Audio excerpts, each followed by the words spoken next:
I was talking to my girlfriend recently. We were talking about dying, and yeah, we were talking about like how we want to die, if we want to kill ourselves and stuff. And it was not like now, in the future when we're old. It was a nursing school assignment. It was like interview someone about their end of life wants, what things they want. Like if you're a vegetable, do you want to just be kept alive as long as possible? I'm like, no, just kill me. I just want to die. I was like, okay, if you want to, do you want to know like when you're going to die? Like, do you want the doctor to say you have 7 days to live? And I was like, not really. And she's like, but wouldn't you do fun stuff? I was like, if I knew I had a week to live, I'd probably just kill myself. And she was like, okay, what if you had 6 months to live? I was like, I'd probably just kill myself. She's like, what if you had a year to live? I'd probably just kill myself. I don't know. Like, just thinking about that. She's like, but wouldn't you do fun stuff? Like your bucket list. So you have a year to live. Like, do stuff. But the problem is, like, there's no way I could not work for a year. So I'd have to work for like 8 months. Knowing I'm going to die. And then be like, okay, 4 months left. Let's do some fun stuff. Like, fuck that. I'm just going to kill myself. And then, like, on top of that, like, you do fun stuff. Well, like, bucket list. Let's just say, bucket list is the saddest shit ever. It's a list of things you can't do unless you're about to die. It's like, I would love to do all these things, but I can't unless I'm going to die really soon. Because I got to work, don't have money, can't make people mad. That's just a shitty list to have. But like, you do things like that, partly like they're scary. You do exciting things on your bucket list. So then when you're older, you can look back and be like, oh, remember that time I jumped out of a plane? But if you only have 30 days to live, there's no time to enjoy that you jumped out of a plane. It's just like, okay, day 29, I jumped out of a plane. I was fucking terrified the whole time. And then the next day, I'm going to die. Like, there's no enjoyment there. And this was annoying her that I just kept saying I was going to kill myself. So then she was like, okay, what if you have 5 years to live, 10 years to live? And I was just like, you're basically making the case I should just kill myself right now. I don't want to know, please don't tell me, and don't bring any guns into the house. I went to buy some alcohol the other day. I went to buy some hard cider. That's my drink of choice, hard cider. I don't like beer.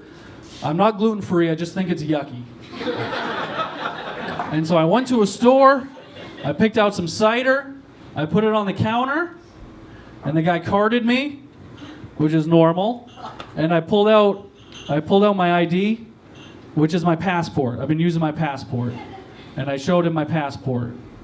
And he was like, dude, he was like looking at my passport. He was like looking at me. He was looking back at my passport. He's like, do you have anything else? Do you have a driver's license? I'm like, oh, a driver's license. No, I just wanted you to see that I've been to Canada one time. No, I don't have a driver's license on me. I was like looking at me more. Our policy is we need a driver's license. And it's like, before you can sell me alcohol, I need to show you a thing that says I might be driving later. That seems weird. It's like, no, I just have a passport. Which, this passport, like, I can show someone this and get on a plane and fly to Syria. And he's like, yeah, but I can't sell you hard cider on a Tuesday. And so he was just like, it's store policy. We don't take passports, store policy. And I was miffed. I'll tell you, I was miffed off. So I just left the cider on the counter and I walked out. That's how mad I was. And so I looked up like when you have to card someone in Maine. And you can accept a passport. You can totally accept a passport. That's just their store policy. But different stores have different policies. So I looked up the actual law in Maine on when you need to card someone. And this is it. This is for real. So it's illegal to sell like an 18-year-old alcohol, obviously. We know that. It's also illegal to sell a 26-year-old alcohol unless you check their ID. That is fucking crazy. Right? So the law is you have to card someone if they look under 27. I don't know how that's a law. But if someone looks under 27, you have to card them. You might think, well, how am I supposed to know if someone looks under 27? That seems kind of amorphous of a concept. Well, they give you a list. On the State of Maine website, this is a list on how to tell if someone is under 27, so you should card them. First thing on the list, check their face.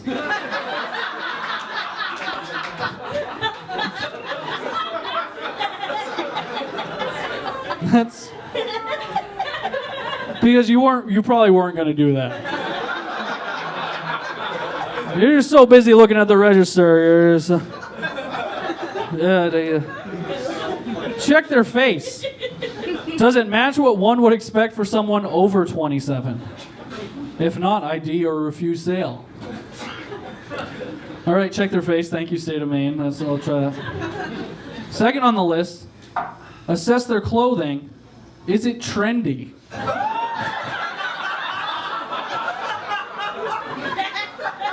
Because ostensibly, if it's trendy, they're not over 27. You better card them. But it's just like, it says like otherwise, is their clothing trendy or otherwise indicate they're under 27? Like they're wearing Oshkosh Bagosh. Or like a shirt that says like hunk in training. Like how the fuck am I supposed to just guess at their clothing? Because it's like really, it's like putting the onus on the cashier of knowing what trendy is.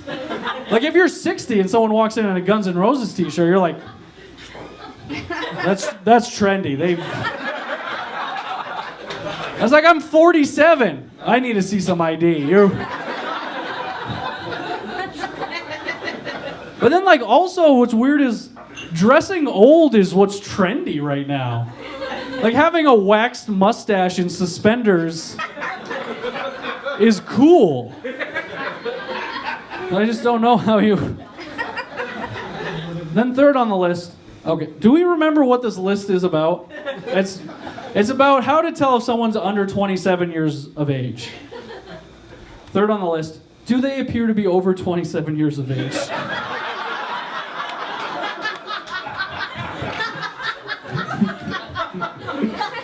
I love it. I love it so much. This went through people.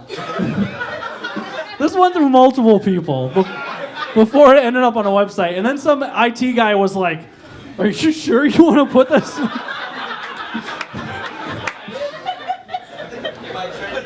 But that's it. It's just, do they appear to be over 27 years of age? Which is like, you're not giving me any other sort of metric to gauge it by. Like, do they smell over 27? Do they use the word trendy? Because they're definitely over 27 if they use the word trendy. And then finally, which is why I feel like you could just get away with not carding anybody, this literally, the last thing on the list is trust your instincts. Okay, I'm just going to sell alcohol to anybody. And trust my instincts. Another time I got carded, my girlfriend and I, we went to a sex shop, and we got carded at the sex shop. And the woman could see that we were like, why are we getting carded in here? We are 25 and 30 years old. And she said, well, we card everybody. We want to make sure none of this stuff ends up in the hands of any kids. And I was just thinking, like, isn't that the best place this could end up in a kid?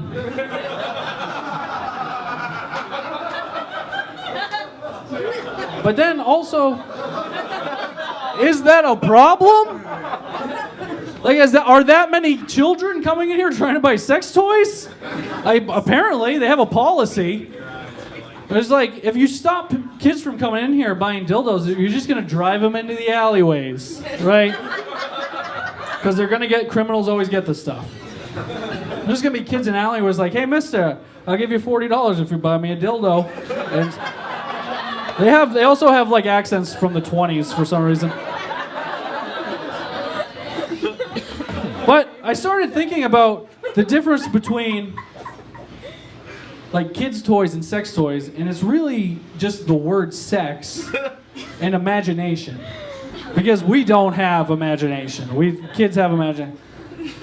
Like, they're the same things. Kids have handcuffs and they play cops and robbers. And we have sex handcuffs and we play cop and prostitute with 2 strikes.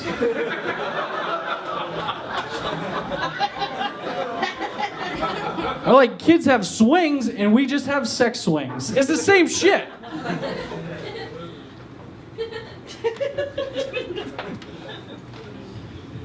But we got, it's like, okay. We can all agree you shouldn't give a child a butt plug. Can we all agree on that? You probably shouldn't give a kid a butt plug. But we give them ring pops.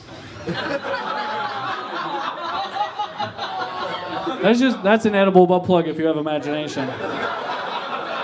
Which kids have. Kids have imagination. I didn't need sex toys when I was a kid. I had carpets and beds and couches. And I just fucked everything. I didn't need sex toys. It's amazing that when I get a boner, my dick doesn't just point straight down.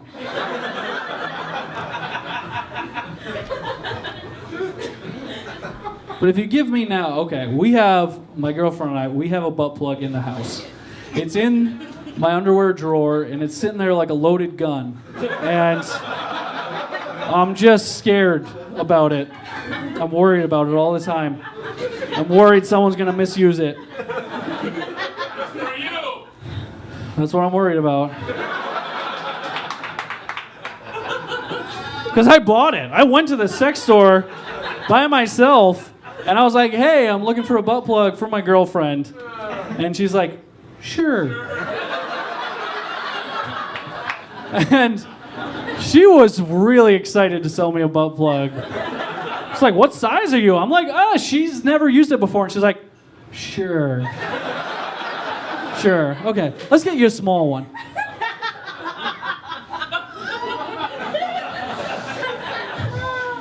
But like, we got this butt plug, and it has never gone in my butt, and hopefully it never will. Even though that's what it's intended for. It's intended to go in a butt. It will never go in my butt.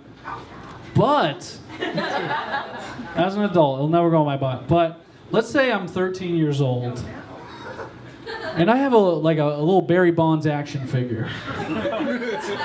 And he's got an even smaller detachable baseball bat. You can take that out of his hands.